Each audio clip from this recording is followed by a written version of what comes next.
Interest cost, tax section of CFO100.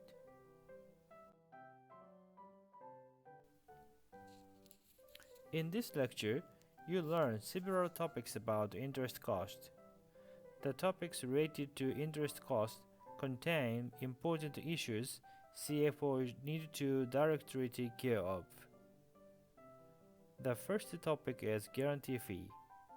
This issue is the one of the tax issues. CFO should understand the requirement of setting guarantee fees in a manner that you comply with tax rules.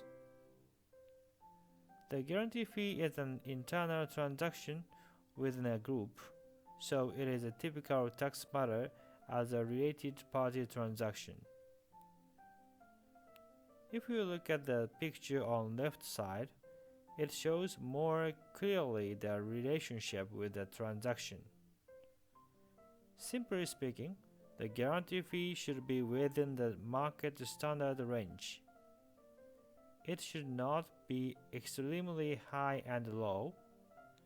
Each project company has risk factors based on its business field. When you set the guarantee fee, you check with tax advisor how much the interest rate is the appropriate level of the guarantee fee. Some company has their internal criteria and a table which determine guarantee fee. Such internal rule refers to the risk of the company and automatically assigns an appropriate guarantee fee percentage.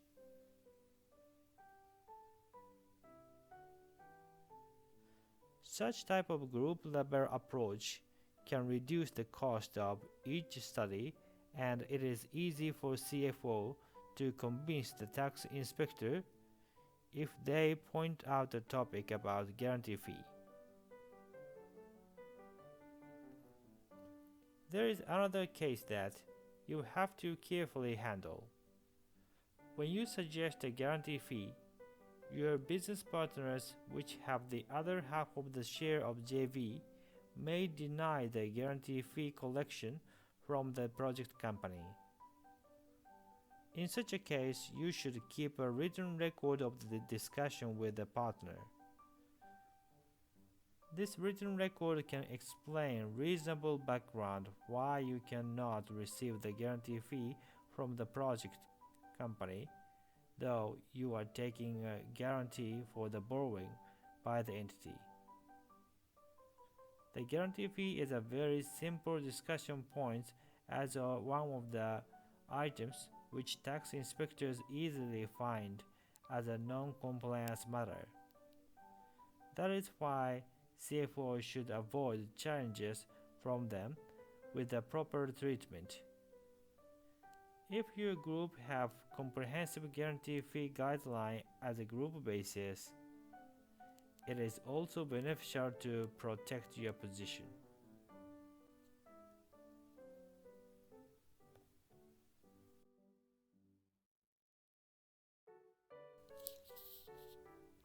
The second typical topic related to the interest cost is transfer pricing. As same as the guarantee fee, the transfer pricing is a very familiar discussion point for tax inspectors. To comply with this tax issue, you need to set up the interest rate within the normal level of the interest range.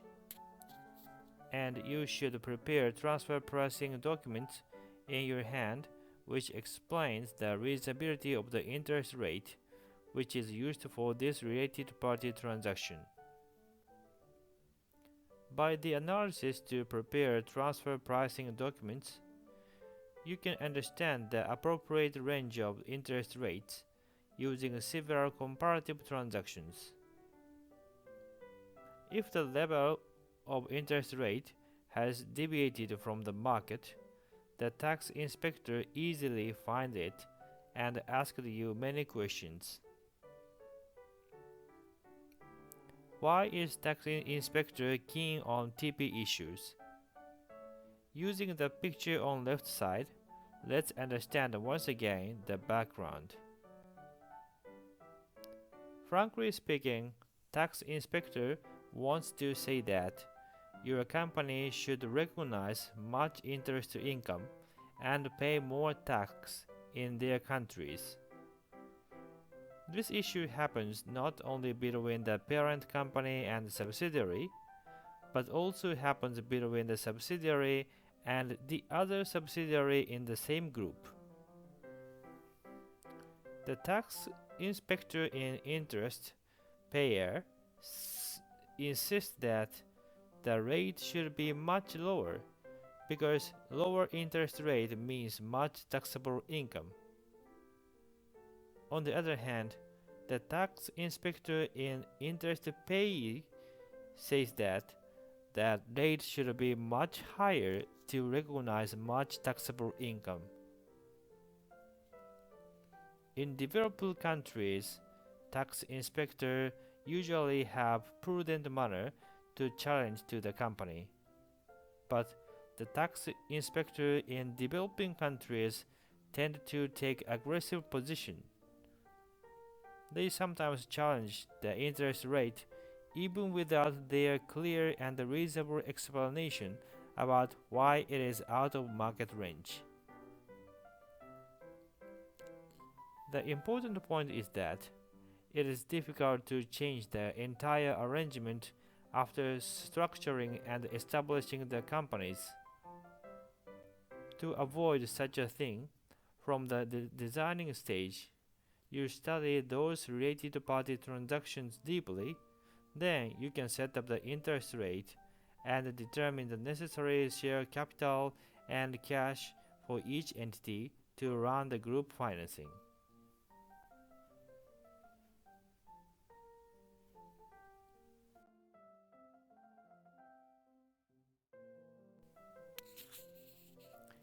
The third topic is how you should calculate interest cost when you evaluate the value and the profit of the business. You look at the picture on the left side. It shows that the company borrows money from Bank A as US dollar and Bank B as JPY. Using those funds, the company invests in a project company in the US. When CFO evaluates the value of the project and the potential net income, you need to consider the interest costs related to the fund. In this case, you are based on an assumption that your company has a common internal interest rate when the business division uses the fund. The internal interest rate is functioning as if the business division borrows money from a bank. Financial division charges 0.5% interest rate on the business division. The interest rate is based on the rate that the financial division negotiates with the banks and borrows the fund as a company. So it is reflecting the real cost of funds. Many company groups have the same type of system to prepare the funds for investment. However, it is not a good idea to simply use this interest rate when you evaluate the project and the profit. The interest rate level should be aligned with the functional currency because this JPY interest rate doesn't properly reflect the forex risk. What is the forex risk here? JPY is easy to arrange the fund, but if the JPY becomes stronger than nowadays, there is the risk that you cannot repay the JPY amount. You are enjoying a low interest rate with taking forex risk. To solve this distortion, the right manner for the evaluation is that you use US dollar interest rate in this case. It is 3% in the example. By doing so, you can calculate the real group net income after reflecting the forex risk. You can compare project and project with adjusting the forex risk and interest cost. This is a very technical point, but it is one of the job for CFO to create the appropriate internal evaluation system which is theoretically reasonable for decision making.